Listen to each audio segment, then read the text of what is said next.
અર્પણ કરી દો બસ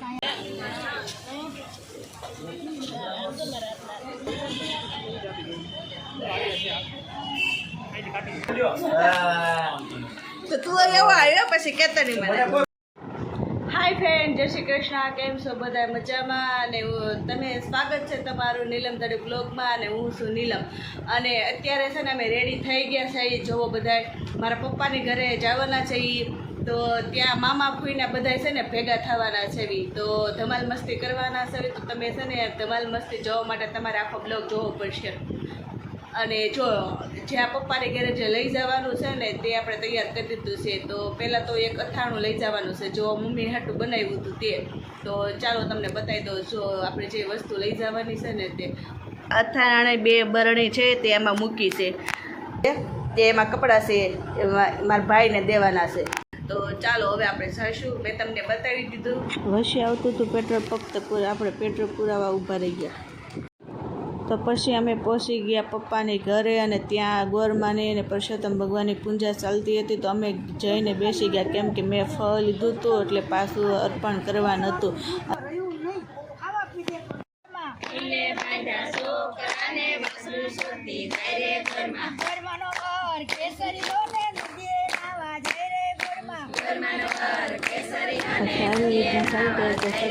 સત્સંગ પૂરો થઈ ગયો પછી આપણે કરી આરતીની તૈયારી કરી.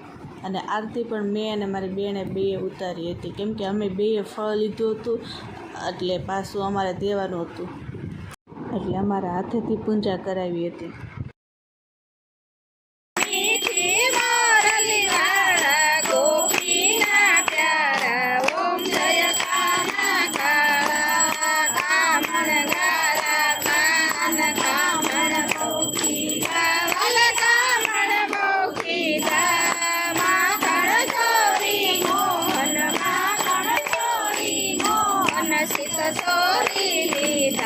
ઓમ જય કાના કાળા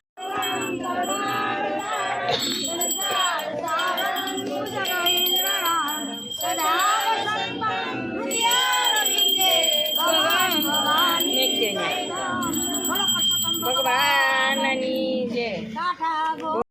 આપેલું ફળ પરસોત્તમ ભગવાનને અર્પણ કરી દો બસ અહીંયા અર્પણ કરી દો. આપણે બધાને મૂકી દો. પછી તમારા ખોળામાં આપો. બોલો પરસોત્તમ ભગવાનની જય. પછી મને આપી હતી આરતીની થાળી. આરતી પૂરી થઈ ગઈ હતી એટલે. અને પછી મેં આરતીની થાળી લઈ લીધી અને ચારે દિશામાં ભગવાનને આરતી આપી દીધી. અને પછી મારી બેનને પણ આપી હતી, એણે પણ ભગવાનને આરતી આપી દીધી.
ફાઇનલી ફ્રેન્ડ્સ, આપણે ગોરમાની પૂજા કરીને આવતા રહ્યા છીએ ઘરે. અને હવે આપણે રસોઈ બનાવવાનો સમય થઈ ગયો છે. તો ચાલો હવે આપણે રસોઈ બનાવીએ. પછી આપણે રસોઈ બનાવવાનું ચાલુ કરી દીધું. તો પહેલાં મેં વઘારી નાખ્યા ખમણ. અને એક બાજુ છે ને મારી બેન રોટલી બનાવતી હતી અને હું રોટલી સોડવતી હતી. અને એક બાજુ શાક પણ સડતું હતું, જોઈ લો. તો આપણું જમવાનું થઈ ગયું તૈયાર. ને પછી બેસાડી દીધા જેન્ટ્સને પહેલાં, ને પછી બેસી ગયા બધી લેડીઝ જમવા. અને રવો, ખમણ ને રોટલી ને આવી રીતના જમવાનું બપોરનું પૂરું થઈ ગયું. પછી સાંજની તૈયારી કરવાની હતી જમવાનું. ફ્રેન્ડ્સ, તો જો મહેમાન છે તો આપણે બેની કાસવી શાકભાજી સુધારવા. જુઓ, અમારા ભાભી છે અને આ મારી બેન છે ફઈની પાણકી. અને આ છે ફઈને પાણિયાની વાઈફ. અમે લોકો બેસી ગયા છે બધાય શાકભાજી સુધારવા. અને આ બસા પાટે જવો કુરકુરિયા થાય છે. પછી અમે સાંજે મહેમાનને જમવાનું હતું તો આવી રીતના અમે રસોઈ બનાવવાની તૈયારી કરતા હતા. તો એક બાજુ શાક સુધારતા હતા, એક બાજુ કેરીનો રસ પણ કાઢતા હતા અને મારી બેન છે ને દાળ ઉકાળતી હતી, એ દાળ બનાવતી હતી. તો પછી આવી રીતના એક બાજુ દાળ ઉકળતી હતી તો એને પછી શાક પણ વધારી નાખ્યું સાથે સાથે. અને પછી હું બેસી ગઈ હતી પૂરીનો લોટ બાંધવા. અહીંયા પૂરીનો લોટ બંધાઈ ગયો છે જુઓ. હવે આપણે ઢાંકી દઈશું. હાલો, દાળનો વઘાર જો કરી નાખ્યો છે. પછી આવી રીતે બધી રસોઈ બની ગઈ હતી તો હું અને મારી બેન બે છે ને માર્કેટમાં પૂરી ગયા બધી વસ્તુ જોવા. ટાઈમ પાસ બને નીકળી જાય અને વસ્તુ પણ લેવાની હતી તે લેવાઈ જાય. પછી અમે છે ને ભગવાનની ખરીદી કરી. અમારી તો કાંઈ અમે ખરીદી ન કરી અને પછી મમ્મીનો ફોન આવી ગયો એટલે અમે આવી ગયા ઘરે.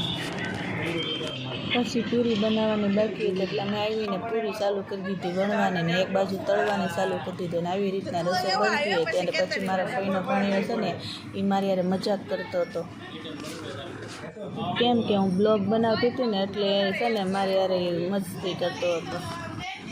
તો ફાઇનલી ફ્રેન્ડ્સ છે ને આપણી બધી રસોઈ કમ્પ્લીટ થઈ ગઈ હતી અને પછી આપણે બેસાડી દીધા જમવા. તો મારી મમ્મી એમ કીધું કે પહેલાં છે ને આપણે ગોરમાને ગોરાણીમાને પહેલાં જમવા બેસાડવા શરૂઆત ત્યાંથી કરવી છે ને પછી આપણે બધા જમવા બેસાડશું. તો આવી રીતના હસી મજાકથી અમારો છે ને જમવાનું પતી ગયું ને પછી અમે લોકો નીકળી ગયા ઘર તરફ. તો પછી મારા જીજાજી કહેતા હતા કે ચાલો તમને બધાને આઈસ્ક્રીમ ખવડાવો. તો પછી જીજાજી પૈસે અમે ખાઈ લીધું આઈસ્ક્રીમ. તો આજનો વિડીયો પસંદ હોય તો લાઈક કરજો, શેર કરજો, કમેન્ટ કરજો. બાય.